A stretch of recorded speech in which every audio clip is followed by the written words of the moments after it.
महसूस कर रहे हैं और यहाँ के दिव्य ज्योति भवन के हारमोनी हॉल से सभी भाई बहनों का, जो भी 6 जिले के भाई बहन हैं, सभी भाई बहनों की तरफ से बहुत बहुत स्वागत है, स्वागत है, स्वागत है। दीदी जी, आप तो सारे विश्व का चक्कर लगाती हैं, इसलिए बाबा ने आपको फ्लाइंग एंजल का टाइटल दिया था और उस समय मैं भी मधुबन में थी, तो आज आपको पाकर बहुत इतना मन खुशी से गदगद हो रहा है, जो बात मत पूछो। और मुझे ये भी सौभाग्य मिला कि जब आप स्कूल से आते थे और बाबा के साथ खेल खेला करते थे, तो वो दृश्य भी हमने देखा है, तो मुझे बहुत खुशी है। सभी भाई बहनें अपने आप को बहुत धन्य धन्य महसूस कर रहे हैं, तो पुनः स्वागत करते हुए मैं पूर्ण करती हूँ। और आज हमारे स्थानीय कलेक्टर साहब डॉक्टर अजीत कुमार मिश्र जी उपस्थित हैं इस लाइन के अंदर, तो वो भी आपका स्वागत करेंगे। कलेक्टर साहब जी, थैंक यू नीलम बहन। आपको मेरा सुनाई दे रहा? हाँ जी, हाँ जी, सुनाई दे रहा। हाँ, कलेक्टर भाई। हाँ, नमस्कार and good morning to everyone. I am Dr. Ajit Kumar Mishra, Collector in DM Nabarangpur. I have got the pleasure to inform and welcome the respective Divine Sister B.K. Jayanti Didi ji, Director Brahma Kumari of Europe, from this platform and in a conferencing mode for today's conference class.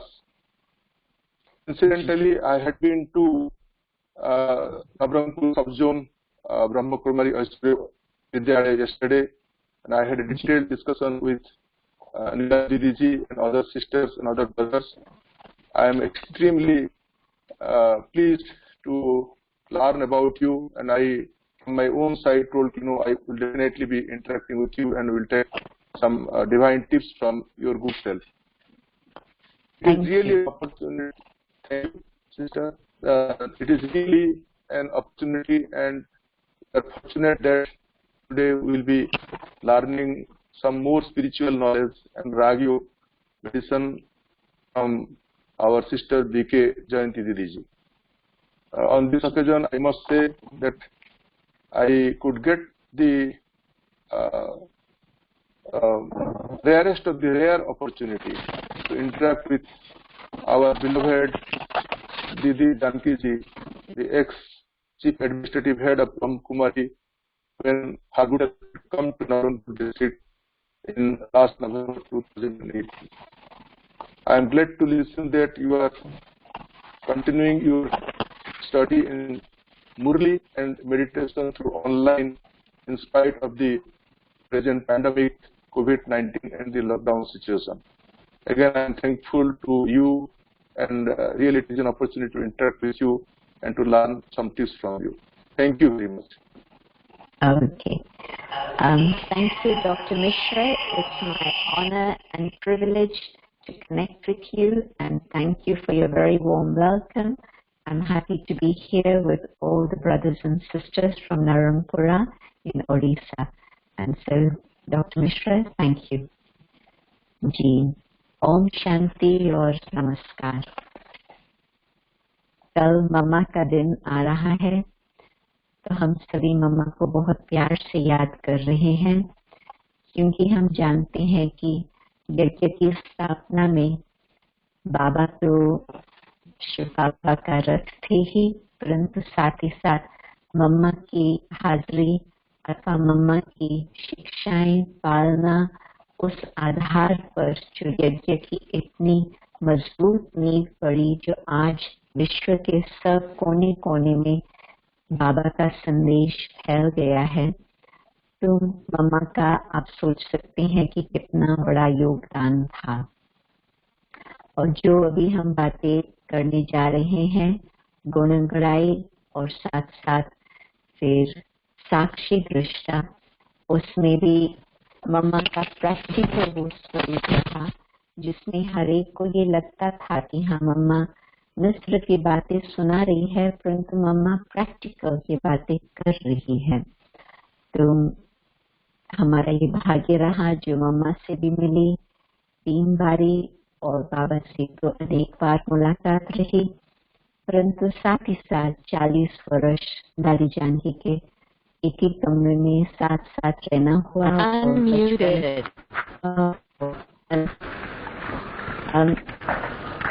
आपको सुनाई दे रहा है? आपको सुनाई दे रहा है?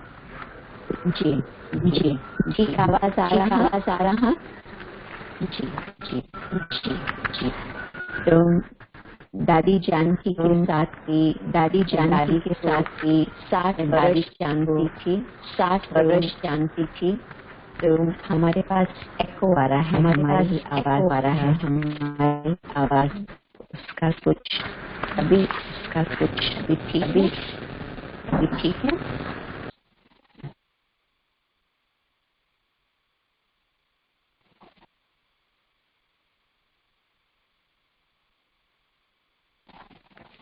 Okay, तो दादी को मैं बचपन से ही जानती थी, परंतु फिर संघ मिलने पर जब मैं समर्पण हुई फिर दादी तो 74 में लंदन में आए और इनफैक्ट 41 इयर्स, क्योंकि 2005 में फिर दादी आकर के भारत में रहना शुरू किया। तो तब तक तो संग ही होता था। तो ये जो टॉपिक आपने दी है उसमें गुणग्राही बात में तो मम्मा सामने आई और फिर जबकि ये बात चली है कि हमें साक्षी दृष्टा होना है तो उस पर दादी ने बहुत ही डिटेल में बहुत सुंदर बातें हमें सुनाई है। तो आज की मुरली में भी कई बातें इसके संबंध से ही थी, परंतु स्टेप बाय स्टेप में बताती हूँ। पहला स्टेप कि आत्म स्मृति रहे जिसमें हमें ऐसे महसूस हो कि मैं तन से न्यारी आत्मा इस तन के द्वारा सब कुछ देख रही है, सुन रही है, कर रही है।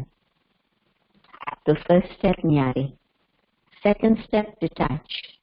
तो हम दादी को कहते थे दादी न्यारा और डिटैच में क्या फर्क है, क्योंकि डिटैच तो सिर्फ अंग्रेजी शब्द है। दादी कहती है नहीं, मैं आपको बताएंगी। तो फिर मैं डिटेल में बताने जा रही हूँ। फिर नेक्स्ट स्टेप साक्षी, नेक्स्ट स्टेप दृष्टा, नेक्स्ट स्टेप उपराम।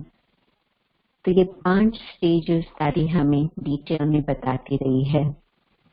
पहली बात, ये आत्म स्मृति हमारी बनी रहे, इस स्थिति को ही हम मजबूत करते रहें। और आप देखेंगे कि ये स्टेप बाय स्टेप जैसे प्रोसेस चलता है, यदि हमने अच्छी तरह से आत्म स्मृति का, आत्म स्थिति का अभ्यास नहीं किया है तो फिर और आगे बढ़ना इतना सहज नहीं होता। फिर सेकंड स्टेज डिटैच। न सिर्फ मैं आत्मा इस शरीर से न्यारी हूँ, परंतु जो भी बातें चल रही है, जो भी व्यक्ति है, जो भी पोजेशन है, जो भी पोजीशन है, ये सब कुछ होते हुए, देखते हुए भी हमें यही भावना रहे कि बस इन सब से हमें अपने को बिल्कुल डिटैच होकर के कहेंगे न्यारा, परंतु भाव दादी का ये था कि ये सेकंड स्टेप है। एक तो पहले अपने शरीर से, परंतु दूसरा फिर जो कुछ भी बाहर की बातें हैं, गीता में आता है न कि देह सहित देह के सब संबंधों का त्याग। तो इस डिटैच स्टेज में जैसे कि हम उस त्याग वृत्ति में आ रहे हैं जिसमें कि हम सब बातों से बिल्कुल ही अलग हो गए हैं। क्योंकि यदि हम उसमें बंधे रहेंगे तो फिर कोई न कोई बात हमें खींचती रहेंगी, कहाँ न कहाँ हमारा लगाव भी जुटा रहेगा। परंतु यदि हम शरीर से न्यारे फिर इन सब बातों से अपने को अलग समझेंगे तो जो कुछ भी हमारा लगाव है वो भी हम उसको छोड़ सकेंगे। परंतु साथ ही साथ जहाँ पर भी बंधन हमें महसूस होता तो वो बंधन से भी हम अलग हो जाएंगे।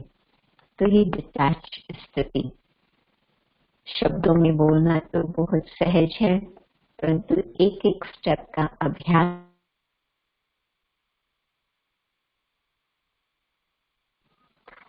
फिर थर्ड स्टेज साक्षी। जो सीन हमारे सामने आई है, चाहे वो कोविड की आई है, चाहे कुछ और मुश्किल बात आई है, अच्छी सीन आई है, खुशी की सीन आई है, दुख की सीन आई है, परंतु हम साक्षी होकर के उस बात को देखें। क्यों? क्योंकि भगवान ने हमें ये स्मृति दिलाई है कि आप न सिर्फ आत्मा हो और एक्टर हो और पार्ट बजा रहे हो, परंतु इससे भी आपकी वो स्टेज हो कि एक्टर होते हुए भी, पार्ट बजाते हुए भी हम बिल्कुल सब सीन को देख रहे हैं, साक्षी होकर के हम सारे ही स्टेज को देख रहे हैं। क्या होता है कि यदि हम सिर्फ अपने को एक्टर समझते हैं तो अपने ऊपर ही सिर्फ ध्यान होता, और हाँ, उस अपने ऊपर ध्यान रखने से गुणग्राही की स्थिति हम बना सकते, परंतु ये भी आवश्यक होता कि हम औरों के पार्ट को भी देख रहे हैं तो हम किस दृष्टि से देख रहे हैं, साक्षी होकर के देख रहे हैं, उसमें हमारे ऊपर उसका कोई असर नहीं हो रहा है। आप देखेंगे कि ज्ञान तो कहाँ कहाँ हम प्रभावित हो जाते हैं और कहाँ कहाँ हमारी दृष्टि में उन्हों के प्रति कुछ सद्भावना नहीं रह पाती, परंतु साक्षी स्थिति में सबके प्रति हम जिन्स, बड़े हो छोटे हो, कोई भी हो, दूसरे धर्म वाले हो, दूसरे रंग वाले हो, कोई हर्जा नहीं, हम बिल्कुल ऑब्जर्वर, साक्षी मीन्स ऑब्जर्वर, हम ऑब्जर्वर के रूप में सबको समदृष्टि से देख सकते हैं और हमारी स्थिति में शिव बाबा का प्रभाव अथवा शिव बाबा का रंग हमारे ऊपर चढ़ता जाए उसके संग के द्वारा, न कि मनुष्य आत्माओं का हमारे ऊपर प्रभाव पड़े। कहाँ पर किसका गुण देख करके हम प्रभावित होते हैं तो उसका इम्पैक्ट हमारे ऊपर पड़ता, और कहाँ पर कोई उन्हों की बात हमें अच्छी नहीं लगती है तो फिर उसका जो हमारे ऊपर इम्पैक्ट होता है वो हमारे मन में उन्हों के प्रति जो प्रेम, नम्रता, रिस्पेक्ट होना चाहिए वो हमारे से छूट जाता। तो ये भी बहुत ही आवश्यक। तो साक्षी दृष्टा का ये भी एक अभ्यास की स्टेप की बात होती। हम सीन देख रहे हैं परंतु इंटरनली हमें मालूम है अभी एक्ट करना पीछे, पहले तो मैं साक्षी होकर के देखूं क्या हो रहा है, कैसे चल रहा है, कौन क्या पार्ट बजा रहा है, वो सब हमारे बुद्धि में उसका रहस्य हो, उसका राज हो। तो जब हमारी स्थिति ऐसे होंगी तो कोई दुख की घड़ी आती है तो भी हमारी स्थिति एक रस रहेंगी, कोई सुख की सीन आती है उसमें भी हम अपने अंदर मन की शांति और मन की हर्षित स्थिति में हम स्टेबल रहेंगे। बाहर की बातों के कारण हमारे ऊपर स्थिति में कुछ नीचे ऊपर बात हो जाए वो नहीं। चलो अभी तो सारे विश्व में और खास भारत में भी सारे देश में ये महामारी की बात चल रही है, परंतु कहाँ तक हम साक्षी होकर के देख रहे हैं, उसमें हम अपने पहले स्थिति को बहुत मजबूत बनाएं, तो फिर हम अन्य आत्माओं के प्रति कुछ सेवा कर सकेंगे। मैं एग्जाम्पल देती हूँ। हाँ, सभी जो बातें हम सुनते हैं, हाथ धुलाई करना है, सोशल डिस्टेंस रखना है, ये सब बातें हम करते रहेंगे, परंतु फिर भी यदि हम साक्षी होकर के देखने का अभ्यास नहीं किया होगा या अभी हम नहीं कर रहे हैं, तो हमारे मन में कुछ डर होगा, कुछ घबराहट होंगी, कुछ दुख होगा कि पता नहीं ऐसे कुछ हमारे घर में बीमारी न आ जाए, और यदि एक को होंगी फिर औरों के ऊपर भी उसका असर होगा। नहीं, हमने अपने प्रिकॉशंस लिए हैं एक्सटर्नल हिसाब से, इंटरनल हिसाब से भी। ये बताते हैं कि यदि मन में डर होता तो अपनी जो इम्यून सिस्टम है वो कम हो जाती, और यदि हम अपनी स्थिति को ऊंचा बनाकर रखते हैं तो फिर उस स्थिति में कभी भी हम घबराएंगे नहीं, परंतु हमारी इम्यूनिटी बढ़ती जाएंगी। तो अपनी स्थिति को हम साक्षी बना करके इन बातों में हम नहीं आए, क्योंकि इंफॉर्मेशन के साथ साथ आजकल मिस इन्फॉर्मेशन भी बहुत है, गलत बातें भी बहुत सुनते हैं, परंतु हम देखते हुए सब बातों से न्यारे पूरा ही स्टेज हम देख रहे हैं, न सिर्फ एक छोटा सा मेरा टुकड़ा कि मैं क्या कर रही हूँ। हाँ, मुझे ये तो अंतर्मुखी होकर के देखना ही है, परंतु मुझे कारोबार में, मुझे खेल में सबके साथ पाठ बजाना है, तो उसमें साक्षी होना बहुत ही आवश्यक होता। उससे हमारी स्थिति एक रस बनी रहेंगी। और फिर दृष्टा, विटनेस। आप देखेंगे कि जब पुलिस कहती है कि किसी ने इस सीन को देखा, किसी का एक्सीडेंट हुआ, किसी का कुछ नुकसान हुआ, विटनेसेस को बुलाते हैं। क्यों? क्योंकि बिल्कुल एक तीसरा व्यक्ति जिन दो की बात चल रही है उनसे नहीं पूछेंगे, वो बाद में पूछेंगे, परंतु पहले तो कहेंगे विटनेसेस ने क्या देखा। तो हम अपनी स्थिति को ऐसे न्यूट्रल बना लेते जो हर बात को हम विटनेस होकर के देखें। विटनेस के अंदर सत्यता की शक्ति होती। इस पक्ष में जाओ, उस पक्ष में जाओ, उसमें फिर कुछ न कुछ मिक्सचर भी हो सकता, परंतु विटनेस है, दृष्टा है, तो फिर उस विटनेस की स्थिति में जो सही बात है, जो सत्य बात है हमने देखी, जो हमने समझा, जो हमने वर्णन किया, वो सत्यता पर आधारित होगा।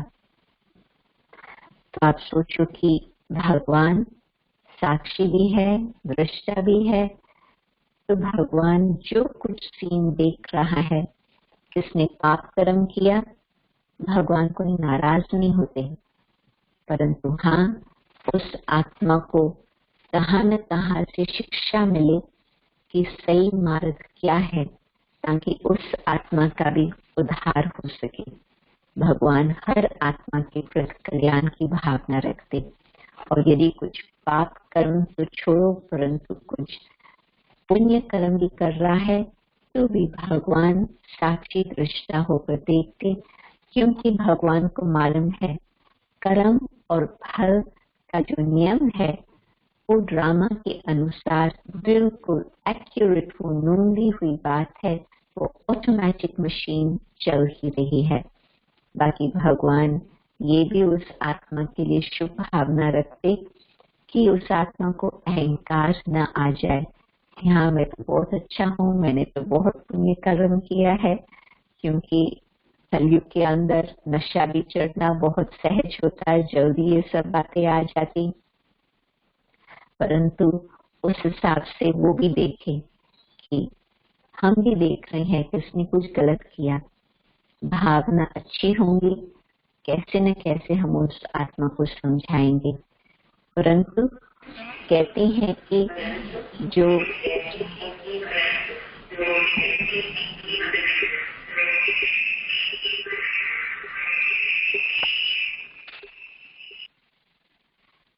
अच्छा, ये भी सीन आ गई। मैं समझती हूँ कि मैं ब्लूटूथ को निकाल करके ये अपना नॉर्मल जो वायर वाली लाइन है वो मैं कान में डालती हूँ, तो फिर देखते हैं कि उसका कुछ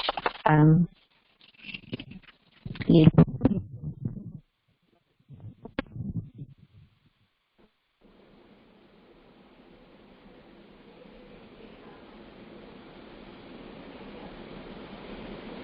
साउंड नहीं आ रहा है।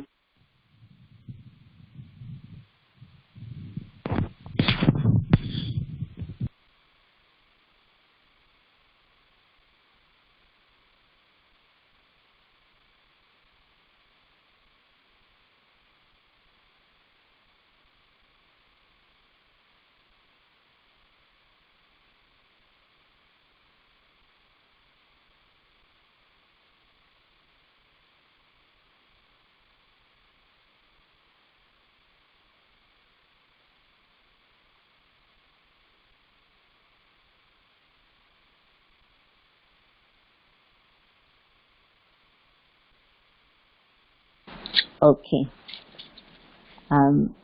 अभी आपको सुनाई दे रहा? हाँ, क्लियर आ रहा है। ओके, ठीक है। तो जिस तरह से भगवान पाप के लिए हिसाब किताब देखता, परंतु जो व्यक्ति है, जैसे गांधी जी कहते थे, blame the sin not the sinner, वो आत्मा के लिए तो फिर भी भगवान उदारचित है, कल्याण की भावना रखते हैं।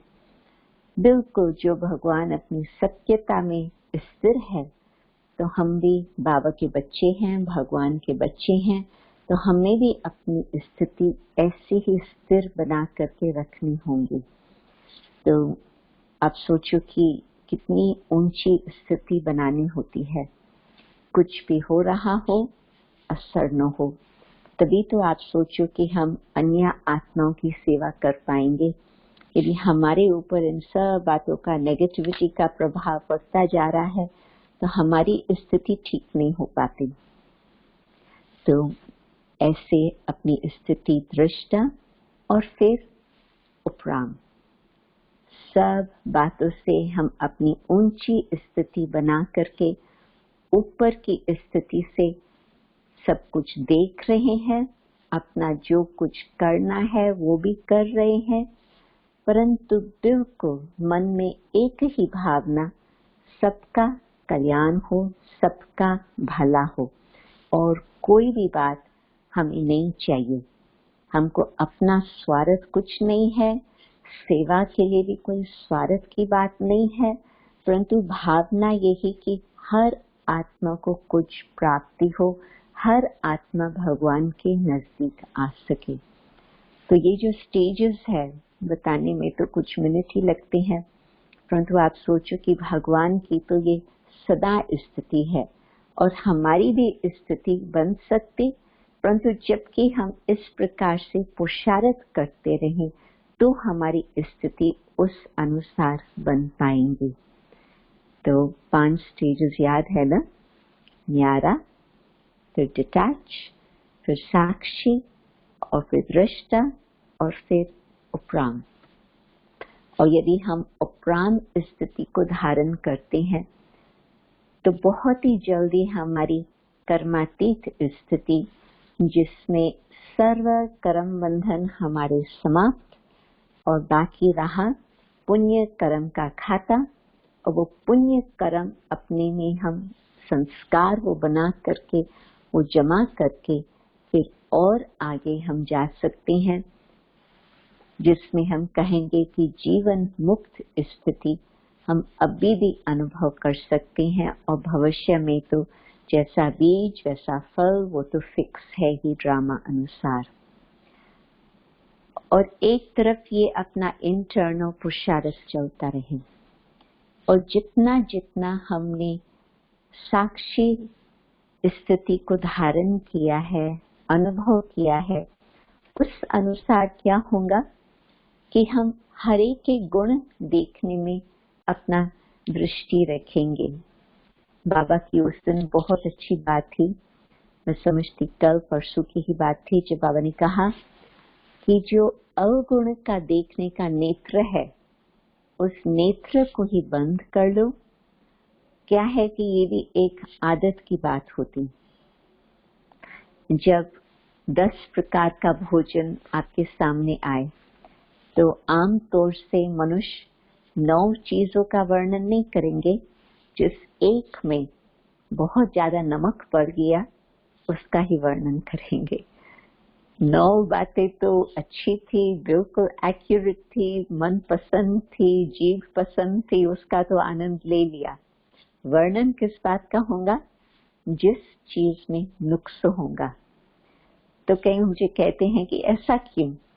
तो मैं सोचती हूँ कि कलयुग है, कलयुग में है ही नेगेटिविटी, और फिर साथ साथ कलयुग में रहते हम भी पहले तो जैसे संसार वैसे हम भी उसी स्थिति में थे, और आज जबकि हमें सतोगुनी, रजोगुनी, तमोगुनी इन बातों की जानकारी मिली है, तो हम चाहते हैं कि हमारी दृष्टि वृत्ति भी सतोगुनी रहे।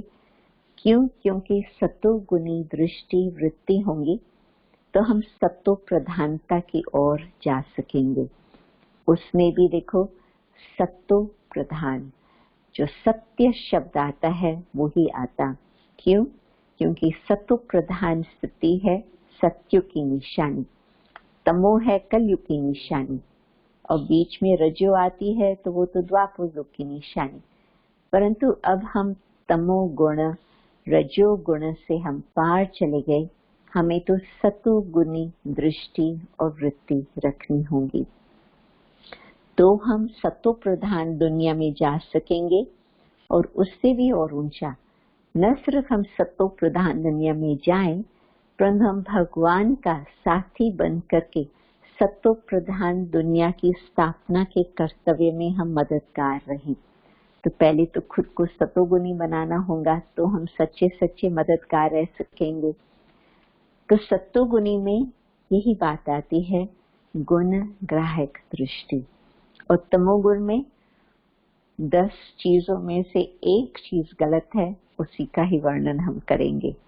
किसको फोन करेंगे तो कहेंगे देखो ऐसे ऐसी बात हुई, या किसी से बातचीत करेंगे, पर्सनल मिलेंगे तो भी उनको वही कहानी सुनाएंगे, तो वही हवा में फैल जाती है।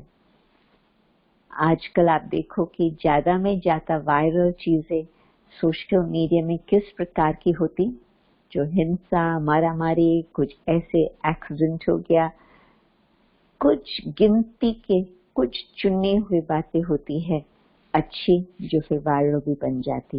परंतु उसके कॉन्ट्रास्ट में न्यूज का प्रोग्राम देखो, 99% तमोगुणी बातें, हिंसा की बातें, दुख की बातें, बहुत विशेष दुख देने वाली बातें होती।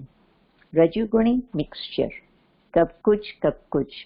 आप किसी के साथ आज मिल रहे हैं, आज तो वो आपके सामने आपकी महिमा करेंगे और फिर पीठ होंगी, दूसरे के साथ आपका कुछ अवगुण वर्णन करेंगे और वो घूमते घामते आपके पास बात पहुंच ही जाएंगी। तो ये है रजोगुण, कभी कैसे उस पर कोई विश्वास नहीं रख सकती। और कहीं फिर सतोगुणी, कुछ गलत बात हो भी गई, उन्हों की भावना होंगी, कोई हर्जा नहीं, इंसान का मतलब ही है, कभी कभी कुछ मिस्टेक हो जाती है तो उसमें कोई सोचने की बात नहीं है, कोई चिंता करने की बात नहीं है, बस और आगे चलो। मानो कि सफेद कागज है, उसके ऊपर एक छोटा सा निशान होगा, क्या होगा? दृष्टि सदा ही उस छोटे से निशान पर जाएंगी। आप सफेद वस्त्र पहन रहे हैं और उसमें कुछ छोटा सा दाग होगा तो तुरंत उस दाग पर नजर जाएंगे। तो जब हम सत्वगुणी की स्टेज की तरफ जा रहे हैं, हमारे अंदर भी कुछ न कुछ अभी तक दाग तो है ही, तभी तो हम पुरुषार्थी जीवन में हैं। परंतु यदि हम उन बातों पर वर्णन करेंगे, खुद की बातें, औरों की बातें, तो हमारी बुद्धि नीचे की बातों में आ जाएंगे, वातावरण इसी प्रकार से बन जाएगा, कमजोरी का वातावरण, और जिसको मैंने सुनाया उसका भी मन हमने खराब किया। तो आप सोचो कितना बोझ आ जाता है। परंतु यदि हमने लक्ष्य रखा है, मुझे सतयुग में जाना है, सतोगुणी बनना है, तो फिर आज हम अपनी स्मृति शुरू होती है। स्मृति में तो स्मृति में बाबा है, सत्यता है, तो फिर वृत्ति में जो इंटरनल वो एटीट्यूड है, वो हमारी वृत्ति भी गुणों को देखेंगे और बातों के ऊपर ध्यान नहीं देंगे। देख रहे हैं परंतु हमारा अटेंशन किस बात में है? वहां पर जहां अटेंशन है वहां हमारी एनर्जी जाती है। इंग्लिश में कहते हैं where attention goes energy flows। तो मैंने आज अच्छे गुणों पर ध्यान रखा तो फिर एनर्जी उस तरफ जाएंगी। आपकी मैंने कुछ अच्छाई देखी, मुझे बहुत पसंद आई, वो मैंने खुद भी धारण की। आपके संग का फायदा मुझे लगा और वो रंग हमारे ऊपर चढ़ता गया। और यदि आपका अवगुण मैंने देखा तो मेरे भी गुण छुप जाएंगे, वो अवगुण का पर्दा मेरे ऊपर आ जाएगा। फिर और क्या वर्णन करेंगे, मेरे ही अवगुणों को वर्णन करेंगे। तो कहती है ना कि एको, जिस तरह से हम औरों के साथ व्यवहार करते हैं वो ही फिर मेरे साथ दूसरे लोग व्यवहार करते हैं। ये एक ऑटोमेटिक कर्म और उसका रिजल्ट का मशीनरी बनी हुई है। दादी जान की हमेशा हमको कहती थी आप गुण चोर बनो। गुण ग्राही तो ठीक है, परंतु दादी का ये शब्द था गुण चोर बनो। आप चुप चुप करके, वर्णन करने की बात नहीं है, चुप चुप करके वो गुण किसने देखा अपने में धारण करो। परंतु नेचुरली फिर ऑपोजिट भी वही होता, अवगुण देखा तो उसका इम्पैक्ट मेरे ऊपर ही पड़ेगा। मम्मा बहुत अच्छी बात बताती थी, क्योंकि जब सब समर्पण हुए थे 350 लोग, तो उसमें कई कुमारियां भी थी। तो मैंने वो मकान देखा हुआ है कराची में, बहुत ही शानदार मकान है। वो आजकल स्कूल बन गया है, तो आप समझ सकते हैं कि बहुत बड़ा मकान होगा। तो मम्मा के साथ 60 कुमारियां रहती थी। उनकी आयु थी 12 साल से ऊपर। तो फिर उसमें कई तो टीनेजर्स थे, कई तो थोड़े उससे बड़े थे, 20-21, परंतु उससे अधिक नहीं था। माताओं का अलग था, भाइयों का अलग था। इस प्रकार से अलग अलग भवनों में वो रहते थे। बाबा की छत्र छाया थी, सब सेफ रहे, परंतु सब अपने अपने भवनों में रहते थे और अपने भवनों को संभालते थे। कारोबार सब कुछ अलग अलग चलता रहा। तो आप समझ सकते हैं कि कुमारियां जब छोटी होती है, 15-16 साल की कुमारियां तो अनेक थी। तो कभी कुछ जिनों को पसंद नहीं आता था वो मम्मा के पास जाती थी और मम्मा को बताती थी, देखो मम्मा इसने ऐसे किया, इसने ऐसे किया, अभी हमको क्या करना चाहिए। वो कंप्लेन की रीति से नहीं जाते थे, परंतु अपनी मन की बात मम्मा को तो सुनाएंगे। तो मम्मा को सुनाते थे। मम्मा उन्हों को क्या बताती थी, बच्चे आप देखो आपने भक्ति में देवताओं की कितनी प्यार से आराधना की, प्रार्थना की, और आप अभी भूल गए कि यही जो आत्माएं हैं वो होवनहार देव आत्माएं बनने वाले हो।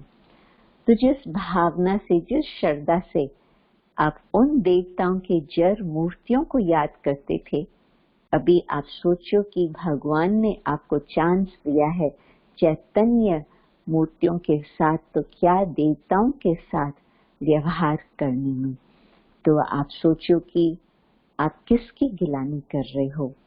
आपको हाँ कुछ कष्ट है, कुछ तकलीफ है, तो उसमें आप ये प्रश्न पूछो कि मुझे और क्या सीखने को मिला, मुझे और आगे के लिए क्या करना होगा।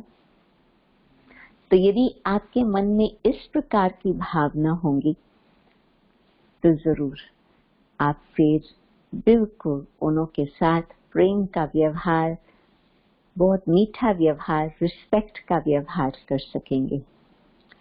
थोड़ा समय पहले जब दादी लंदन में रहते थे, एक हमारे पास बहुत अच्छी सेंसिबल कुमारी थी, परंतु वो आज भी है। परंतु क्या होता है कि जब सेंसिबल कोई होता, थोड़ा सा टू मच सेंसिबल भी बन जाता। तो दादी ने देखा कि उस समय तो उसकी आयु भी बहुत छोटी थी, परंतु दादी ने देखा कि किसी और उम्र से बड़े वाली व्यक्ति के साथ इसने बहुत हल्की रीति से बात की, खराब बात नहीं की, परंतु बहुत हल्की रीति से बात की। तो दादी ने उसको फिर शांति से बिठा करके इशारा दिया कि देखो, रिस्पेक्ट से बात करना बहुत ही आवश्यक है। तो वो बहन दादी के साथ बहुत नजदीक का संबंध, बहुत फ्रीली बात कर सकती थी। तो दादी को कहा, दादी जब किसी में कुछ मुझे गुण नजर ही नहीं आता तो मैं रिस्पेक्ट किस आधार से दूं। तो दादी ने बहुत इंटरेस्टिंग उसको जवाब दिया। दादी ने कहा कि मैं अपने संस्कारों को परिवर्तन करने के लिए बाबा की बनी हूँ, तो मुझे अपना संस्कार ये बहुत मजबूत बनाकर रखना है कि मैं हर एक को रिस्पेक्ट दूं। यदि मुझे अपने संस्कारों में परिवर्तन लाने का लक्ष्य है तो फिर मैं ये नहीं देखती हूँ कि किसमें गुण है किसमें नहीं है, परंतु मैं देखती हूँ कि मुझे अपने संस्कार अनुसार किस तरह से व्यवहार करना चाहिए। यदि आज मैं डिसरिस्पेक्ट से व्यवहार करूंगी, वो मेरा संस्कार बन जाएगा। सत्युग में आने की मुझे छुट्टी नहीं होगी। यदि आज मैं ये सोचूं कि मुझे हर एक के साथ रिस्पेक्ट से चलना है, तो फिर मैं अपने सतो गुणी सतो प्रधान संस्कार बना रही हूँ। तो ये बात मुझे कभी भूली नहीं है, क्योंकि इतनी इंटरेस्टिंग बात है कि कभी भी फिर हम किसी के अवगुणों को देख करके लैक ऑफ रिस्पेक्ट हो, प्रेम प्यार के संबंध की कुछ कमी हो, ये हम नहीं होने देंगे। हम यही सोचेंगे कि बस मुझे अपना सतो प्रधानता की ओर जाना है, मुझे अपनी स्थिति किस प्रकार से बना के रखनी है। आप सोचो कि अनेक आत्माएं, अनेक संस्कार, और ये तो बिल्कुल राइट बात है कि दो व्यक्ति के संस्कार कभी भी एक समान न होंगे। और यदि मैं सोचूं कि ये मेरे जैसे बने, क्योंकि मैं ऐसे हूँ, मैं अपने को राइट समझ रही हूँ कि उसका विचार भी मेरे जैसा हो, उसका संस्कार भी मेरे जैसा हो, संभव है? बिल्कुल संभव ही नहीं। क्यों? क्योंकि ड्रामा के अंदर दो एक्टर्स का विचार, दो एक्टर्स का पार्ट सेम नहीं हो सकता। परंतु मम्मा को देखो, भिन्न, बाबा को देखो, भिन्न पर्सनालिटी, दीदी मनमोहिनी को देखो, बड़ी दादी को देखो, दादी जानकी को देखो, दादी गुलजार को देखो, कैसे भी देखो, सब हम कहेंगे बहुत श्रेष्ठ, बहुत पवित्र, बहुत पुण्य आत्माएं। परंतु पर्सनालिटी हर एक की बहुत इंडिविजुअल, और इंडिविजुअल होने नाते से ये जो वैरायटी विश्व का ड्रामा है, तभी तो उसमें हमें आनंद आता। यदि दो व्यक्ति सेम पार्ट बजाए, मजा ना आए, आप कहेंगे किंतु अभी तो वो पार्ट देखा ना, अभी ये क्या कर रहे हैं, सेम थिंग क्यों रिपीट कर रहे हैं। तो ये हम एक्सपेक्ट ही ना करें कि वो मेरे जैसे बने, ये बहुत बड़ी अहंकार की इश्यू होती।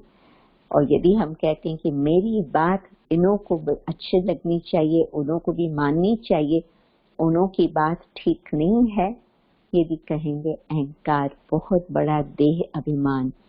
जिसमें हम अभी तक न्यारेपन की स्थिति का अभ्यास नहीं किया हुआ है। परंतु जब हम ये सोचेंगे हर आत्मा ड्रामा अनुसार स्टेज पर अपना अपना पार्ट बजा रही है, परंतु मुझे क्या करना है, मुझे उनों के साथ बहुत अच्छी तरह से व्यवहार करना है, क्योंकि उसमें मेरा भी फायदा, वातावरण का भी फायदा और उस आत्मा का भी फायदा। मानो जैसे बाबा ने अभी बताया है संडे की मुरली में रास, जब कितने लोग होते हैं रास कर रहे होते। मुझे याद है कि लास्ट अक्टूबर में नवरात्रि के समय अपनी जो गुजरात की बहनें हैं कहाँ न कहाँ से कुछ न कुछ भेजती रहती थी, वो 1 मिनट 2 मिनट की वीडियो। तो एक बहन ने, मैं समझती वडोदरा का शायद था, तो बहुत बड़ा आलीशान बीच का स्थान था, आंगन था, और उसमें हजारों लोग रास कर रहे थे, परंतु सब होशियार थे, क्योंकि मिलजुल करके कभी यहाँ डांस करेंगे, कभी यहाँ डांस करेंगे, परंतु सबके साथ मिलनसार होकर के रास कर रहे थे। किसी एक का भी चेहरा ऐसे नहीं था दर्द का कि किसी का पांव मेरे पांव पर आ गया हो या मेरा पांव दूसरे के पांव पर आ गया हो, बिल्कुल नहीं, अच्छे होशियार थे। तो हमें भी इतना ही होशियार एक्टर भी बनना है, परंतु साक्षी दृष्टा तक हम अपनी स्थिति बनाएं, उपराम तक अपनी स्थिति बनाएं, ताकि फिर और जिसके साथ भी मेरा पाठ चल रहा हो उसको भी आनंद की प्राप्ति हो, मुझे भी आनंद की प्राप्ति हो। दादी जानकी की तो बहुत बातें सुनी है, तो एक और मैं सुनाती हूँ। दादी कहती थी कि 1950 से लेकर बाबा ने दादी को भिन्न भिन्न स्थानों पर सेवा पर भेजा। ये तो हर दादी का यही अनुभव था। तो पहले अमृतसर, फिर उसके बाद पंजाब के और स्थान, फिर उसके बाद पूना में आना, फिर उसके बाद लंदन जाना, इतिहास है। परंतु दादी कहती थी कि मैं सोचती हूँ कि जिसके साथ भी मुझे रहने का भाग्य मिला, मैं उसको उस भावना से देखती थी। आज हम इकट्ठे हैं, कल मैं कहाँ होंगी, ये कहाँ होंगी, क्या मालूम। तो जो हमारे मन में यादगार रहे, जो चित्र दिल में छपा हुआ हो, वो हो कि हम किस खुशी से, किस प्यार से रहे। ऐसे न हो कि कुछ मेरे से ऐसी गलती हो जाए जो मैं कुछ ऐसा बोलूं या कुछ ऐसा देखूं या कुछ ऐसा वर्णन करूं कि उसने कुछ मुझे दुख दिया, कुछ दर्द दिया। नहीं, जो बात आई हम लोगों ने प्यार से बैठ करके, मिल करके उस बात का हल निकाला। दोष देना, क्रिटिसाइज करना, ये तो हमारी रॉयल्टी के संस्कार बिल्कुल नहीं है। तो आप सोचो कि हम कौन है, भगवान के बच्चे हैं, क्या बनने वाले हैं, फरिश्ता सो देवता। तो हमें किस प्रकार से अपनी स्मृति, अपनी वृत्ति, अपनी दृष्टि, अपनी कृति किस प्रकार से हमें रखनी चाहिए, जो हमें भी विश्वास हो कि हाँ, हम सत्युग में आएंगे जरूर, और अभी सत्युग की स्थापना के कार्य के लिए भी हम अच्छी तरह से मददगार रहें। तो मैं सोचती हूँ कि आज का दिन खास आप लोगों के लिए बहुत महत्वपूर्ण दिन है। रथ की यात्रा आरंभ हो रही है और आपकी याद की यात्रा भी चालू ही रहेंगी, और आप सब आत्माओं को उस स्थिति का दर्शन कराएंगे कि 16 कला संपूर्ण स्थिति क्या होती। क्योंकि जब गुण ग्राही होते, सबसे चोरी करते हैं गुणों का, अपने में धारण करते जाते हैं, बाबा को बताते, बाबा ने हमने ये चोरी की, तो दोष नहीं इस चोरी में।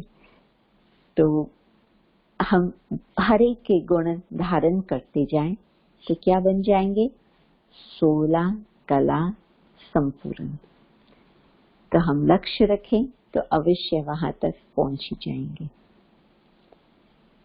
नमस्कार, ओम शांति।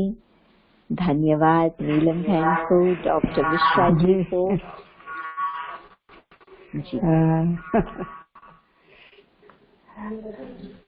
ओम शांति। जी आज आपने इतना सुंदर हम सभी को ज्ञान धन से झोली भर दिया, जो अवश्य ही सभी अपने जीवन के अंदर धारण करेंगे और उसको जीवन में लाने का पूरा पुरुषार्थ करेंगे। बहुत अच्छी अच्छी युक्तियां आपने बताई और जो लास्ट में भी जो उदाहरण जानकी दादी जी का दिया या बाबा मम्मा का दिया, सभी तो अपने अपने संस्कारों में, लेकिन किस तरह से आपस में मिलजुल करके चलते रहे और एक बहुत सुंदर रास उन्होंने इस विश्व के स्टेज पर किया। भले सबके संस्कार अलग अलग, लेकिन सभी कैसे मिल करके इतने सारे विश्व की सेवा कर रहे थे, तो बहुत अच्छा लगा। और आपने जो 5 बातें बताई, न्यारापन की स्थिति, आत्मिक स्मृति, दृष्टा, साक्षीपन और उपराम, ये बहुत ही मतलब सोचने का और सुनते तो अलग अलग रूप से हैं ही, लेकिन एक साथ जब उसको सुना तो बहुत अच्छा लगा कि किस तरह से हमें इसके लिए भी पुरुषार्थ करना है और सच्चा सच्चा गुण चोर बनना है। तो ऐसे करते करते हम सब भी सर्वगुण संपन्न और 16 कला संपूर्ण बन ही जाएंगे, इसमें कोई शक नहीं है। तो आज आप नवरंगपुर सब जोन के सभी भाई बहनों के बीच आए और आपने अपना इतना मूल्य समय, इतने व्यस्त होते हुए भी हम सब के लिए प्रदान किए, उसके लिए आपको बहुत बहुत थैंक्स, धन्यवाद और बहुत बहुत शुक्रिया। जी और आशा करती हूँ ये डाउनलोड तो बढ़ता ही जा रहा है, लॉकडाउन बढ़ता ही जा रहा है, तो इसलिए समय समय पर आप हमें और भी सहयोग देते रहेंगे तो बहुत अच्छा रहेगा। ये हम सबका नम्र निवेदन है। जी और जी पुनः धन्यवाद देती हूँ। ओम शांति। ओम शांति। ओम शांति। Thank you.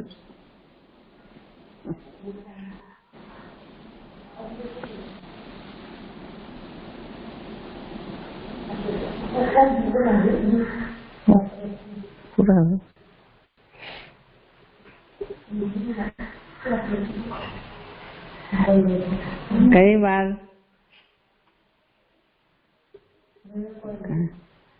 कई बार ऐसा होता है दीदी जी, हाँ?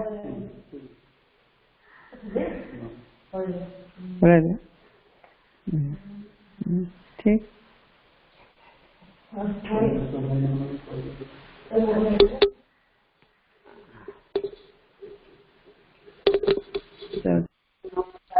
ओम शांति। सब भाई भौणी मानू ओम शांति। बहुत सुंदर दिने समस्त क्लास शुणिले, समस्त गुण ही ग्रहण करिबा।